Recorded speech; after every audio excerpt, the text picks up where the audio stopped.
La Sociedad Española de Radiodifusión presenta... Ser... ¡Aquí va la radio! Podcast. Siempre. José Luis Ábalos lleva su desafío al PSOE hasta las últimas consecuencias, no deja su acta de diputado y se pasa al grupo mixto del Congreso, entre durísimos reproches a la dirigencia de su partido. Dice Ábalos que no se va porque eso implicaría asumir algún tipo de culpa, acabar con su carrera como un corrupto cuando él es inocente, dice. Defender mi honor desde el grupo mixto me permitirá seguir defendiendo mis ideas con libertad de criterio y ojalá también asistir al final de esta partida obligando a que quienes ahora pretenden echarme a la calle por la puerta de atrás tengan que mirarme a la cara a mí y a muchos compañeros y compañeras del partido que me animan a seguir adelante. Veremos si eso acaba pasando. Por lo pronto el PSOE lo ha suspendido de militancia. Ahora lo ampliamos, pero antes... Cuidado con el viento que va a más. Lo que desaparecen son las lluvias de las últimas horas fortísimas en el norte que han provocado, por ejemplo, en Euskadi desprendimientos, inundaciones. Jordi Carbó, buenas tardes. Buenas tardes, esta es la mejor noticia. Todavía caen algunos chubascos entre Navarra y el País Vasco, después de cantidades en algunos municipios de Guipúzcoa de más de 130 litros por metro cuadrado. Pero insistimos, van a la baja estos chubascos. Se mantendrá la nevada en el Pirineo, especialmente en su vertiente norte, pero hoy irá perdiendo intensidad y durante la madrugada mucha atención al norte de Cataluña porque algunos chubascos descargarán con intensidad. Pero en general, como decías, va a ser el viento lo que de nuevo se notará más mañana en todo el país. Especial atención entre Aragón, Cataluña, la Comunidad Valenciana, también el este de Castilla-La Mancha y en Baleares. En muchas poblaciones, rachas que podrán superar incluso los 100 kilómetros por hora. Hay media hora 25 deportes. Gallego, buenas tardes. Buenas tardes, hoy conoceremos el primer finalista de la Copa del Rey de Fútbol, porque a las 9:30 en Anoeta se juega la vuelta de la semifinal entre Real Sociedad y Mallorca, recordemos con empate a 0 en la ida. Y luego estaremos también en Sevilla, en la previa de la gran final de la Liga de las Naciones, fútbol femenino, España-Francia, las campeonas del mundo a por otro título. Hoy ha tenido todo el protagonismo, luego la escuchamos Jenny Hermoso. Esta noche Radio a la Carta. Carrusel empieza a las 9 en la antena de la SER. Nosotros seguimos por Ser Más y en los móviles. Empieza ahora 25. Con Ábalos, que incluso se ha emocionado al final de su comparecencia cuando ha hablado de los diputados del PSOE. A los magníficos diputados, a las magníficas diputadas que conforman el Grupo Parlamentario Socialista. Agradecimiento a los diputados, pero un dardo tras otro a la dirección del partido a la que él perteneció hasta 2021. Ahora el exministro acusa a esa dirección de querer ofrecer su cabeza política como tributo a la derecha y dice que él se niega a aceptarlo, que solo le haría quedar como un corrupto cuando él no lo es, dice. David Junquera, buenas tardes. Buenas tardes. Tras 2 días desaparecido, Ábalos salta a escena. Mucho ruido el de las cámaras. El exministro mira sus notas. Condicionadas sin duda por la emoción y la tensión del momento. Y se lanza. Comparezco para anunciarles la decisión más importante de mi vida política. Su decisión es la que habíamos avanzado un par de horas antes en la SER. Les quiero anunciar que ante la necesidad de defenderme y ante la necesidad de no comprometer al Grupo Parlamentario Socialista, he decidido pasar al Grupo Mixto del Congreso de los Diputados. Pero antes lanza unos recados a sus ex colegas por sacrificarle en el altar del Partido Popular. Rendir un tributo a la derecha como creo que hace la dirección política de mi partido no va a impedir que la derecha siga con su cacería más allá de mi persona. No puedo acabar mi carrera política en mi trayectoria como un corrupto cuando soy inocente. Él lo hizo bien, compró las mascarillas antes que otras administraciones y las logró más baratas. Ya lo que hiciera Koldo... Decepcionante, repudiable también, pero la investigación lo determinará. Una investigación de la cual, recuerda Ábalos, él no forma parte, por eso se parapeta para defenderse y echa de menos el escudo del PSOE. Creo que hubiera sido lo correcto y lo que hubiera satisfecho más a la militancia de mi partido. El ex número 2 de Ferraz se arropa en la militancia y asegura que hará un ejercicio de resistencia totalmente solo. Me enfrento a todo el poder político, de una parte y de otra, y lo tengo que hacer solo. No tengo a nadie detrás. El hombre que fue la segunda ficha más importante del ajedrez socialista dice ahora que es un mero peón. Esto sobre las explicaciones políticas. Luego está lo que tiene que ver con el caso Koldo en sí, y sobre eso Ábalos se ha explayado bastante menos. Se ha limitado a decir que él no está ni imputado ni formó parte de la investigación, cosa que es verdad, pero lo que le reprochan en el PSOE no es eso, sino que aupara y protegiera a su mano derecha, que sí está en el centro de esa investigación, que se dedicó a usar su puesto y su influencia para conseguir que las administraciones contrataran con la empresa investigada a cambio de mordidas. Y sobre eso Ábalos no asume ninguna responsabilidad política. Miguel Ángel Campos. Nula responsabilidad, cuando fue Ábalos quien situó a Koldo García en la órbita de poder de transportes, así como en el Consejo Rector de Puertos del Estado, organismo público que fue el primero en adjudicar uno de los polémicos y más importante contrato de mascarillas por 24 millones de euros. Supuestamente, la mano derecha de Ábalos utilizó su influencia para esa contratación y al menos 2 adjudicaciones más en empresas públicas dependientes de transportes. Y a pesar de que Koldo García era la sombra del ministro Ábalos, este no vio nada. Tampoco se dio cuenta de que frecuentaba a Juan Carlos Cueto, el empresario corruptor que ya por entonces estaba pendiente de juicio oral por el pago de comisiones millonarias en contratos fraudulentos. Ábalos tampoco vio cómo su mano derecha disponía de gran cantidad de efectivo, supuestamente de las comisiones recibidas, o cómo Koldo García incrementaba su patrimonio con la adquisición de 3 viviendas en Benidorm y una finca rústica. La investigación lo atribuye a las comisiones. Ábalos ha dicho hoy que ya se verá si obedece a esto o a otra cosa. El ministro Ábalos tampoco vio cómo el entorno familiar de Koldo García incrementaba de forma ostensible los bienes y no ha explicado tampoco por qué razón Joseba, el hermano de Koldo, acabó contratado en una empresa pública dependiente del ministerio que dirigía. Así que Ábalos se va al grupo mixto, donde se sentará con los 4 diputados de Podemos. Es un trago muy amargo para los socialistas ver cómo el que fue su secretario de organización y peso pesadísimo del partido ahora se niega a acatar una orden de la dirección del partido y acaba fuera del grupo y suspendido de militancia. Congreso de los Diputados, Ana Fernández Vila. Sí, hay estupor en las filas socialistas, muchas caras serias aquí hoy en el Congreso. Finalmente no han logrado lo que llevaban días intentando, que Ábalos dejara su escaño, así que ya le han suspendido cautelarmente de militancia en el mismo momento en el que el exministro ha anunciado que se iba al grupo mixto. Creo que José Luis debía haber adoptado otra decisión, que era la que le habíamos pedido desde la Comisión Ejecutiva, y a partir de ahí, pues eso, apenados. Esto en público y en privado, los diputados socialistas consultados por la SER lamentan el daño que le está haciendo al partido con su decisión y critican el tono épico que ha usado en su comparecencia, queriendo erigirse, dicen, como portavoz de la militancia, cuando lo que creen que buscaba es blindarse judicialmente, evitar perder el aforamiento. Una decisión que, según el ministro Óscar Puente, no es coherente con ser un buen militante socialista. No es coherente con toda la trayectoria de José Luis Ábalos, que ha sido un militante ejemplar, que ha sido y es, yo creo, un gran socialista. Pero eso sí, lo que repiten en el PSOE como un mantra es que la actuación de Ábalos no va a afectar a la legislatura ni al gobierno. Y el PP disfruta del espectáculo y abre el foco hasta meter dentro a Pedro Sánchez. Hablan ya de caso Sánchez, tratando de ordeñar políticamente el momento hasta donde dé. Y se desmarcan de la comisión que el PSOE pretende impulsar en el Congreso sobre todos los escándalos relacionados con material sanitario en pandemia. Mariela Rubio. Sí, por eso el portavoz parlamentario del PP apuntaba al voto en contra. Muchos nos tememos que no será para investigar y esclarecer la trama que afecta al PSOE, sino que será para tratar de esparcir dudas sobre todas las administraciones públicas. Y por lo tanto, que no cuenten con nosotros para ello. Miguel Tellado, que ha hablado hoy del caso Sánchez, pedía al presidente que aclare los motivos por los que cesó a Ábalos y estrechaba el cerco sobre otros miembros del gobierno y la calle Ferraz. Sánchez relata en su manual de resistencia cómo la banda del Peugeot consiguió asaltar el poder del Partido Socialista en el año 2017, y la banda del Peugeot la conformaban Koldo García, al volante, José Luis Ábalos, supongo que de copiloto, y atrás Santos Cerdán y el propio Pedro Sánchez. El líder del PP, Alberto Núñez Feijóo, ha guardado hoy silencio. Dicen en su equipo que se reserva para mañana, para el cara a cara con Pedro Sánchez, que tendrá lugar en la sesión de control en el Congreso. Se lo hemos adelantado esta mañana, lo vamos a desgranar hoy en Hora 25 de los negocios. Está ya listo el índice de precios de referencia para los alquileres. Usted se mete en la web del Ministerio de Vivienda, pone los datos de su piso y sabe si lo que paga de alquiler está o no dentro de la horquilla de referencia de lo que debería pagar.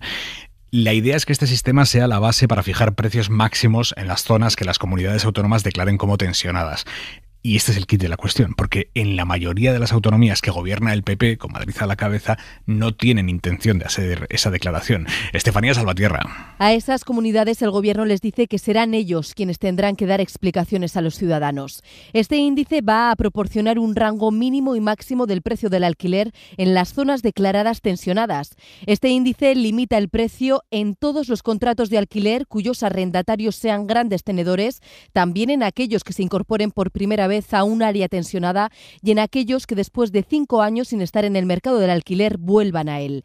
¿Cómo se ha establecido esta fórmula? Con los datos de más de 2 millones de testigos que tienen indicadores tan objetivos como la declaración de la renta y el catastro. El índice ofrece un rango de precios. David Lucas, secretario de Estado. A pesar de las características que se introducen, no todas las viviendas son iguales. Hay posibilidades que nos permiten establecer características para poder negociar entre el arrendador y el arrendatario. Características como la superficie de la vivienda o el estado de su conservación. De momento, Cataluña es la única comunidad que ha pedido declarar 140 zonas tensionadas.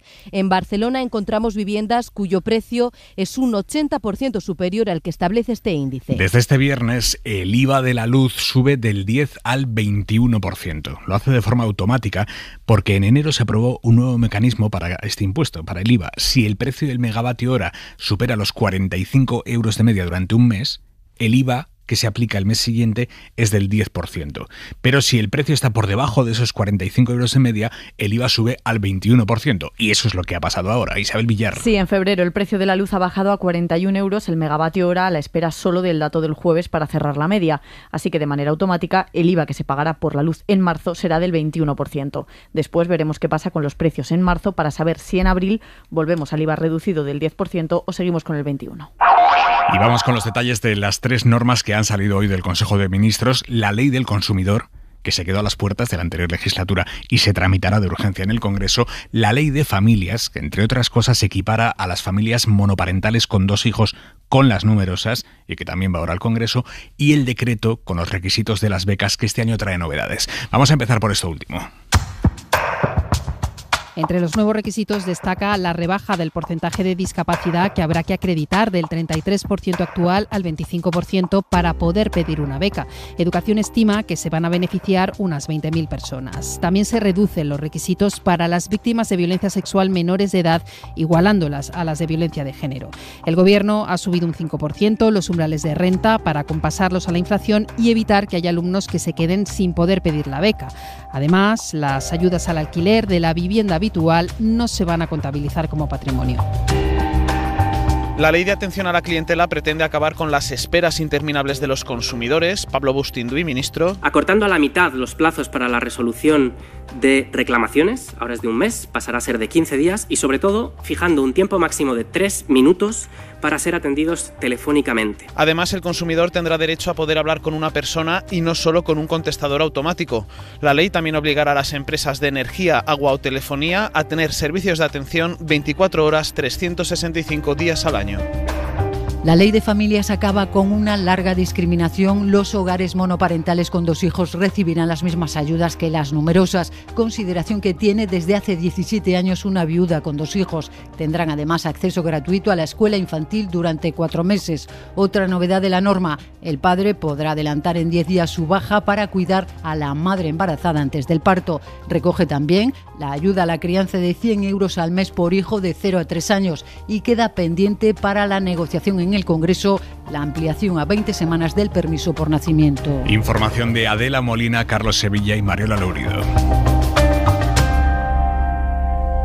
Ni 24 horas han tardado los aliados en descartar la propuesta que Macron puso anoche sobre la mesa, que es la de mandar tropas a Ucrania para reflotar la contraofensiva y asegurar que Rusia no gana la guerra. Eso planteó el presidente francés, mandar soldados occidentales, pero hoy distintos gobiernos han dicho que de eso nada, empezando por la Casa Blanca, que ha asegurado esta tarde que Estados Unidos no va a mandar tropas a Ucrania bajo ningún concepto. Pero también aquí en Europa lo han afirmado. Keine Soldaten auf ukrainischem Boden. Gobiernos como el alemán, por boca de Olaf Scholz. el británico también, o el nuestro, el español. Nuestro país también ha manifestado ya su posición en este aspecto. No estamos de acuerdo y tenemos que concentrarnos además en lo urgente, que es acelerar esa entrega también del material. Así lo ha dicho Pilar Alegría, la ministra de Portavoz. Los países han ido cerrando esa puerta y ante el fracaso, el gobierno francés matiza ahora que las tropas podrían tener un papel no combativo, dedicarse a cosas, por ejemplo, como desactivar minas. Hora 25. Aimar Bretos. El País publica hoy los testimonios de otras 3 mujeres que acusan de violencia sexual al director de cine Carlos Bermud. Una de ellas asegura que la forzó a tener sexo anal sin consentimiento. Otra habla de golpes, de estrangulamientos, acusa a Bermud de ejercer violencia por violencia. Y la tercera describe 2 ocasiones en las que el cineasta la forzó a tener sexo violento que ella no había consentido. Pepa Blanes. 3 nuevos casos donde de nuevo mujeres pertenecientes a la industria del cine denuncian que sufrieron violencia sexual por parte de Carlos Bermud. Uno de los testimonios es incluso de enero de 2024, es decir, apenas unas semanas antes de que El País publicara las 3 primeras denuncias de mujeres contra él. 3 relatos duros y desgarradores que hablan de la falta de consentimiento en las relaciones sexuales, por tanto de violación y de violencia contra ellas. Se trata de una artista y educadora social, una gestora cultural y una actriz que explican que no denunciaron ni a la policía ni a los medios de comunicación los hechos por miedo a represalias, pues era alguien conocido en el mundo del cine y también por temor a no ser creídas. De hecho, una de las mujeres llamó al 016, según cuenta el artículo, pero allí le explicaron que al acceder a subir a su domicilio no podían ayudarle. Bermud esta vez no ha atendido al periódico, en la otra ocasión negó que hubiera habido falta de consentimiento, pero reconocía entender por qué las mujeres no lo habían denunciado, dada su posición de poder. Y 2 influencers han sido detenidos por drogar y agredir sexualmente al menos a 4 menores de edad. Se hacen llamar los petacetas. Tienen 24 y 31 años y aprovechando su popularidad en redes, tienen miles de seguidores en Instagram y en TikTok, aprovechando esa popularidad llevaban a las víctimas a su casa, les daban drogas y después las violaban y luego grababan sin que ellas fueran conscientes. Virginia Sarmiento. Llegaron a acumular más de 400.000 seguidores difundiendo vídeos absurdos en redes sociales. Han sido detenidos como presuntos autores de al menos 4 agresiones sexuales a menores. Las atraían a su piso en el distrito de Villa de Vallecas y allí les hacían participar en juegos y consumían con ellas drogas hasta que anulaban su voluntad. Entonces les proponían mantener relaciones sexuales y si se negaban, se lo exigían como pago por las drogas consumidas. Al mayor de los 2, de 34 años, se le imputan 2 delitos de agresión sexual, 1 más en grado de tentativa, 5 contra la salud pública y otros de violación, exhibicionismo y pornografía infantil. Al más joven, de 21 años, se le imputa un delito de agresión sexual. La policía investiga lo ocurrido y no descarta identificar más víctimas después de revisar el material informático intervenido. Prisión sin fianza para el joven de 23 años acusado de matar de un fortísimo puñetazo a otro chico vallisoletano de 32 que estaba celebrando una despedida de soltero en Burgos. Un puñetazo bestial en la nariz que lo mató al instante y que, según los testigos, el agresor le dio a la víctima cuando él le dijo que era de Valladolid, algo que el agresor ha negado ante el juez, aunque sí ha admitido el puñetazo. Nos vamos a Burgos, Francho Pedrosa. Según fuentes de la investigación, el presunto agresor ha confesado ser el autor de la agresión mortal, pero ha negado que se hubiera producido porque la víctima era de Valladolid, como afirmaron algunos testigos. El juez ha decretado ya el ingreso en prisión sin fianza para este joven de 23 años, acusado de matar de un puñetazo a un hombre de 32 años en una zona de bares de la capital burgalesa en la madrugada del pasado sábado. De hecho, en un primer momento se pensó que la víctima se había caído y golpeado contra el suelo. Sin embargo, la autopsia ha revelado que había muerto como consecuencia de un único puñetazo en la cara y que el golpe en la parte trasera del cráneo se habría producido al caer y no era mortal. Hora 25. Aimar Bretos. Vuelve Dune, la épica saga ambientada en el planeta de Arrakis, y vuelve con 2 grandes de la actuación como son Timothée Chalamet y Zendaya. Con ellos y con el director ha hablado José Manuel Romero. En las sombras de Arrakis se ocultan muchos secretos. Más ambiciosa, más épica y más enrevesada, Dune se entrega a la acción en su segunda parte. El blockbuster que firma Denis Villeneuve es un apasionante viaje físico y espiritual por el desierto, pero sobre todo una historia de ciencia ficción con una profunda carga política. Zendaya. La codicia, la corrupción del poder, la explotación de los recursos, todos esos temas son relevantes hoy, dice la actriz, sobre la vigencia de los escritos de Frank Herbert, y su compañero, Timothée Chalamet, el antihéroe de esta superproducción, va más allá. La advertencia principal de Dune es tener cuidado con esas figuras carismáticas que hoy vemos en el mundo. Tuvieron su momento hace 10 años, luego se hundieron y ahora parece que van a volver, dice el joven actor en clara referencia a Donald Trump. Los dos intérpretes, iconos de una nueva generación, encabezan junto a Javier Bardem el reparto de esta aventura alucinógena y romántica que todo apunta tendrá tercera entrega. La mirada de Xavi Vidal Folk.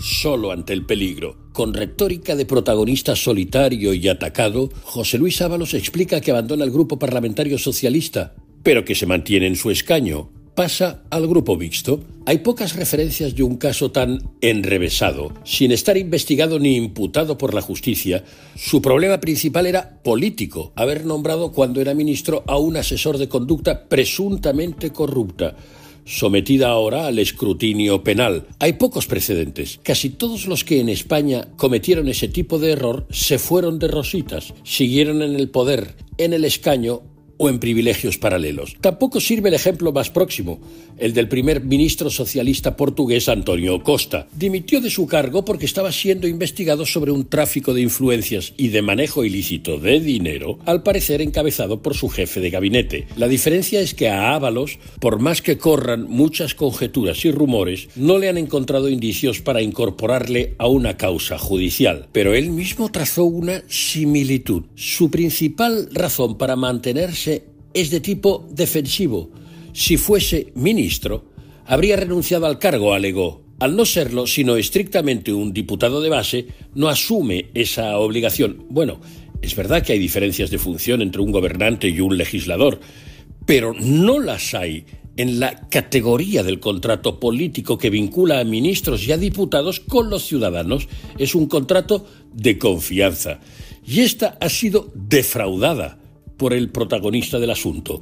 Luego vendrá la discusión sobre la valentía o debilidad de las posiciones del Partido Socialista, o el debate sobre la oportunidad o el oportunismo de la oposición para aprovecharlo.